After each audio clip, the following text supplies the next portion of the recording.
से होगी। शुक्रवार को दिल्ली में बीटिंग द रिट्रीट समारोह के दौरान इजरायली दूतावास के पास एक बम धमाका हुआ। 1 मिनट में पूरी खबर दी। दिल्ली में शुक्रवार को इजरायली दूतावास के पास एक बम धमाका हुआ। ये ब्लास्ट अब्दुल कलाम रोड पर इजरायली दूतावास से करीब 150 मीटर की दूरी पर हुआ। जानकारी के मुताबिक ये कम तीव्रता का आईईडी धमाका था, जिससे पास में खड़े 3 वाहनों के शीशे टूट गए। गनीमत रही कि धमाके में कोई भी घायल नहीं हुआ। ये धमाका उस वक्त हुआ जब कुछ ही दूरी पर बीटिंग द रिट्रीट समारोह चल रहा था। कॉल यही थी कि बम ब्लास्ट हुआ है, वहाँ पहुंचिए। नुकसान का हमें नहीं पता, शीशे 3 गाड़ियों के शीशे टूटे हैं। एनआईए और आईबी की टीम ने घटना स्थल पर पहुंचकर धमाके की जांच शुरू कर दी है। दिल्ली पुलिस भी इस मामले की जांच में जुट गई है। पुलिस ने शुरुआती जांच में खुलासा किया है कि ब्लास्ट का मकसद दहशत फैलाना था। गृह मंत्री अमित शाह को धमाके की जानकारी दी गई। बड़ी बात यह भी है कि भारत इजरायल के राजनयिक रिश्ते के 29 साल पूरे हुए हैं और दोनों देश राजनयिक रिश्ते की सालगिरह मना रहे हैं।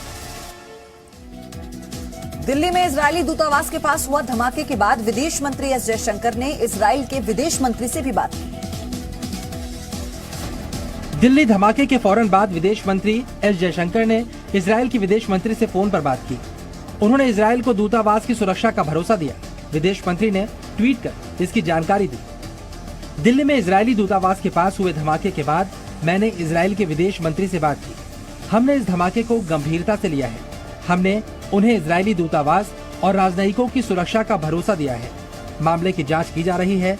दोषियों को बख्शा नहीं जाएगा। इस बीच धमाके से जुड़ा बड़ा खुलासा ये हुआ कि पुलिस को जानकारी मिली है कि कार से बोतल फेंकी गई है। साथ ही पुलिस को घटनास्थल से स्टील के कुछ छर्रे भी मिले हैं। धमाके वाली जगह पर फ्लावर पॉट के टुकड़े भी मिले हैं। दिल्ली पुलिस का मानना है ये एक आतंकी हमला है। दिल्ली में हुए इस धमाके के बाद एयरपोर्ट, सरकारी इमारतों की सुरक्षा बढ़ा दी गई है। मुंबई में भी पुलिस हाई अलर्ट पर है। केंद्रीय गृह मंत्री अमित शाह ने भी अपना 2 दिवसीय बंगाल दौरा रद्द कर दिया। आज प्रधानमंत्री मोदी ने सर्वदलीय बैठक बुलाई है, जिसमें आम बजट पर सभी पार्टियों से चर्चा की जाएगी। 1 मिनट में खबर देखिए। प्रधानमंत्री नरेंद्र मोदी की अध्यक्षता में आज एक सर्वदलीय बैठक आयोजित की जाएगी। इस बैठक में फरवरी में पेश किए जाने वाले आम बजट पर चर्चा होगी। संसदीय कार्य मंत्री प्रहलाद जोशी ने बैठक की जानकारी देते हुए बताया कि सभी दलों के नेताओं को बैठक के लिए आमंत्रित किया गया है। कोरोना महामारी को देखते हुए वीडियो कॉन्फ्रेंसिंग के माध्यम से ये बैठक की जाएगी। बैठक में केंद्रीय मंत्री राजनाथ सिंह, थावरचंद गहलोत, पीयूष गोयल, प्रहलाद जोशी, अर्जुन मेघवाल और वी मुरलीधरन भी मौजूद रहेंगे। इस बीच लोकसभा स्पीकर ने सभी दलों से बजट सत्र में संसद की मर्यादा बनाए रखने का आग्रह किया।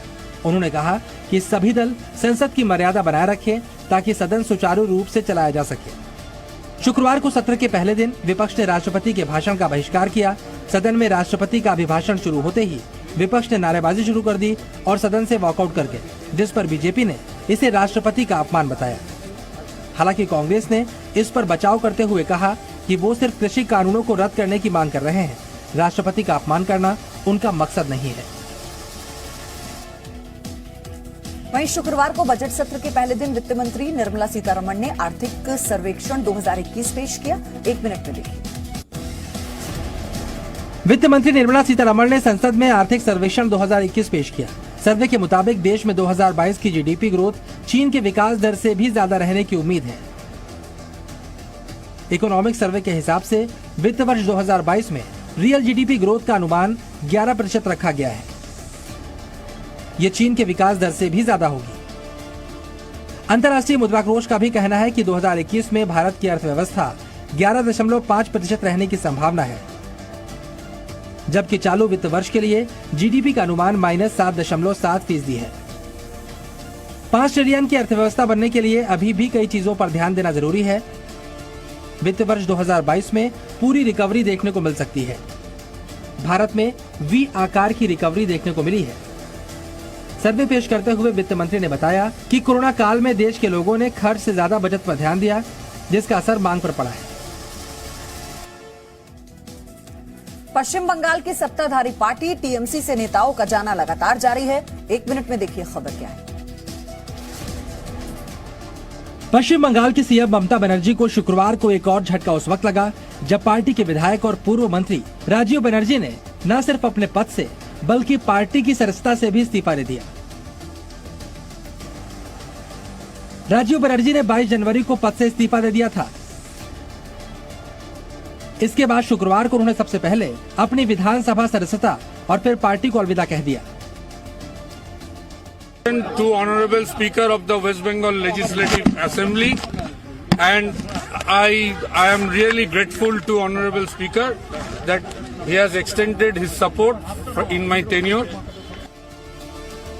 इसके बाद उन्होंने तृणमूल प्रमुख ममता बनर्जी को पत्र भेजकर पार्टी की सदस्यता छोड़ दी। अपने पत्र में उन्होंने राज्य की जनता की सेवा का मौका देने के लिए धन्यवाद भी दिया। नए कृषि कानून के विरोध में आंदोलन कर रहे किसान आज सद्भावना दिवस मनाएंगे। नए कृषि कानून का विरोध कर रहे किसानों के आंदोलन को 60 दिन से ज्यादा हो गए हैं। आज किसानों ने अपने आंदोलन में भूख हड़ताल करने का फैसला किया है। किसान इसे सद्भावना दिवस के रूप में मना रहे हैं। आंदोलन से जुड़े किसान नेता सुबह 9 बजे से 5 बजे तक भूख हड़ताल करेंगे। 30 तारीख को सद्भावना दिवस मनाने जा रहे हैं। सुबह 9 बजे से शाम 5 बजे तक भूख हड़ताल रखी जाएगी। वहीं दिल्ली पुलिस ने अलीपुर एसएचओ पर हुए हमले पर कार्रवाई करते हुए 44 लोगों को गिरफ्तार किया है। इस घटना में आंदोलनकारी रंजीत सिंह, जो कि पंजाब के नवा शहर का रहने वाला है, उसे मुख्य आरोपी बनाया गया है।